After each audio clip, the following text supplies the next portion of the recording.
This is the best shooter ever made, but you wouldn't think so from just seeing this. This is why it's the best shooter ever made.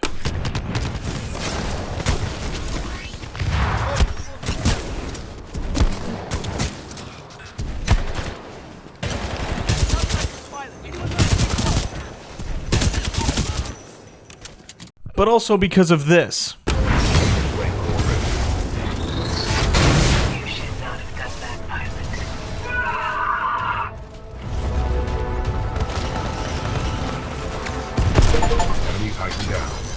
But mostly because of this.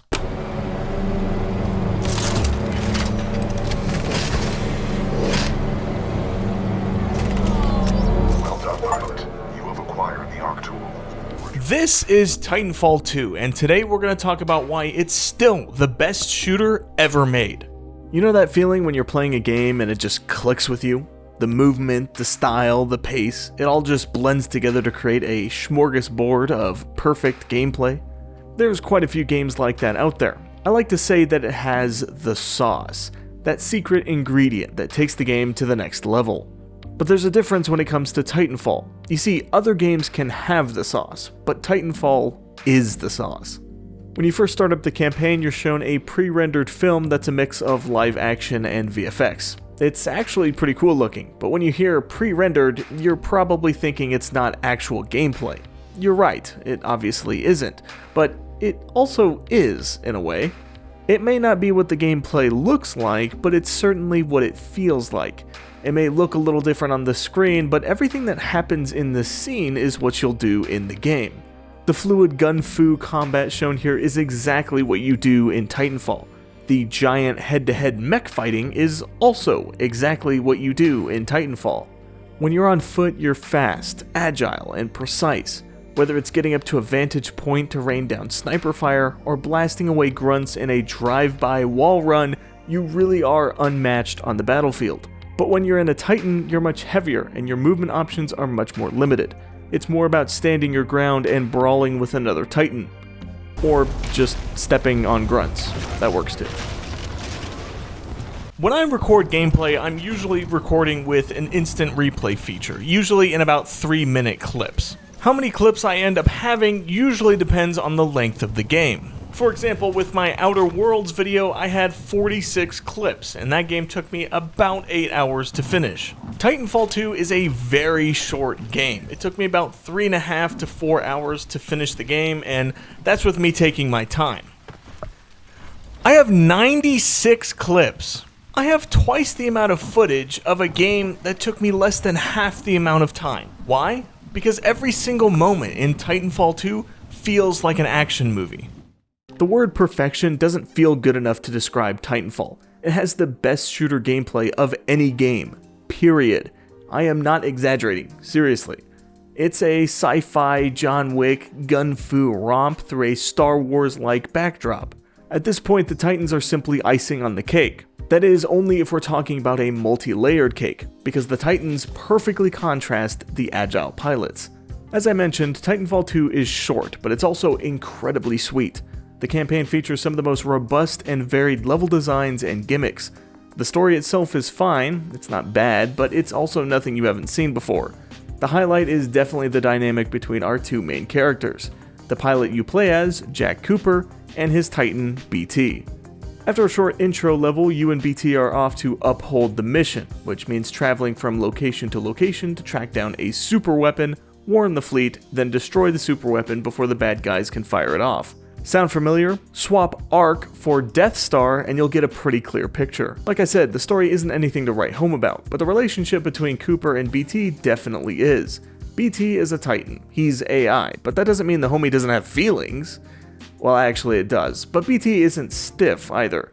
He's not quite as expressive as Wall-E, for instance, but he's still a companion that's funny, loyal, and confident, and watching as him and Cooper become more casual with each other is a serious high point.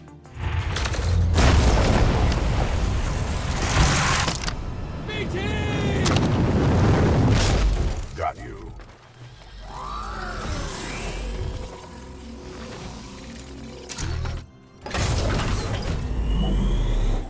There isn't much to say about Cooper, since he mostly serves as a vessel for the player. It's not so much Cooper and BT as it is me and BT, which is good.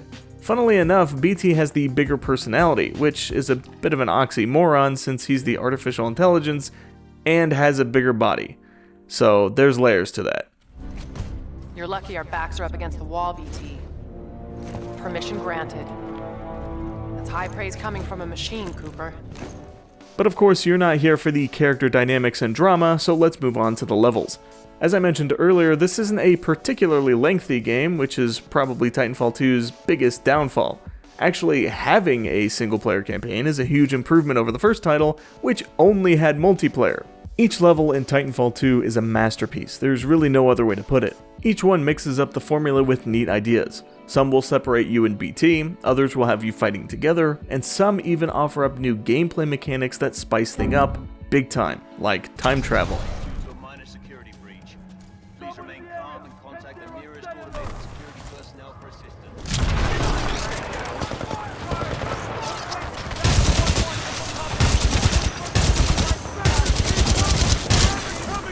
This is the best shooter ever made, but you wouldn't think so from just seeing this. Respawn went all out for the campaign here, as each level is memorable not only with the set pieces and visuals, but how they play as well. One level sees you hopping between platforms that eventually combine to create a battle arena towards the end of the mission. One gives you an arc tool, or rather, you take an arc tool to activate platforms and generators. Another level has you tearing through hordes of titans, and of course, I can't forget to mention the time travel level. If you've seen anything about Titanfall 2, you've probably seen this level, and for good reason.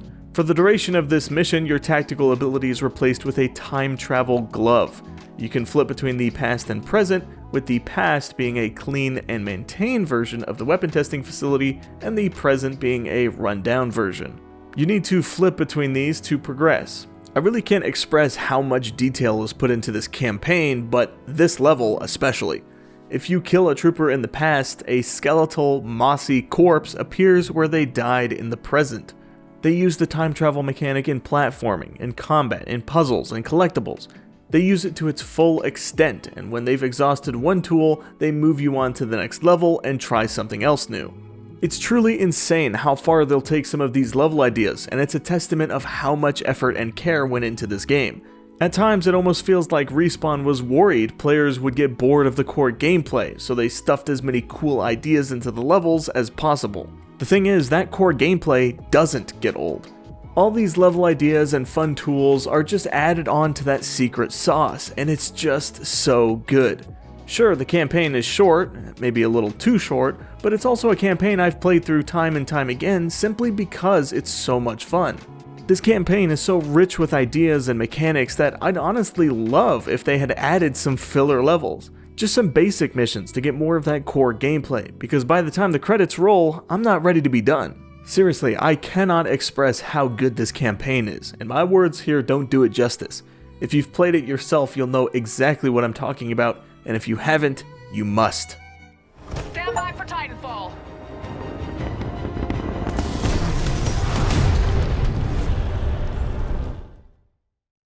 But that's just the campaign.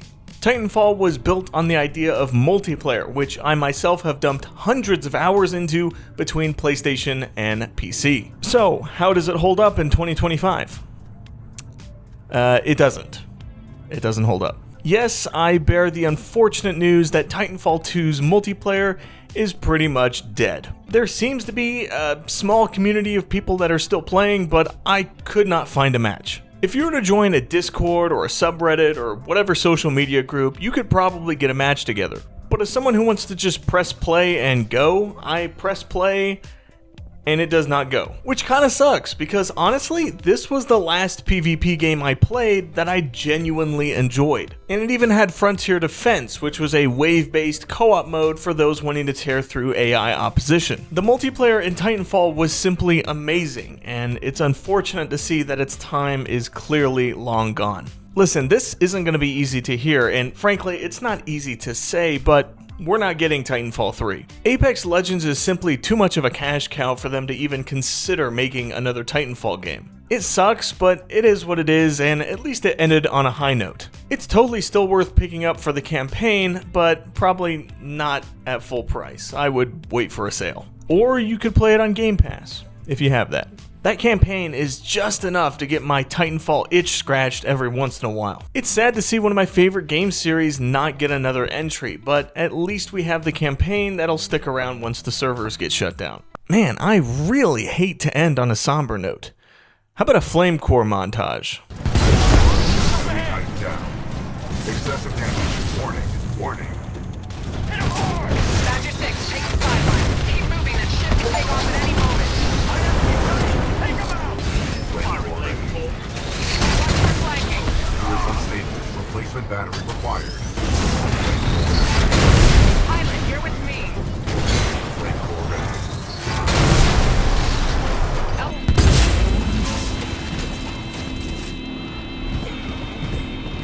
Flame core ready. Titan down. Well, I certainly feel a lot better.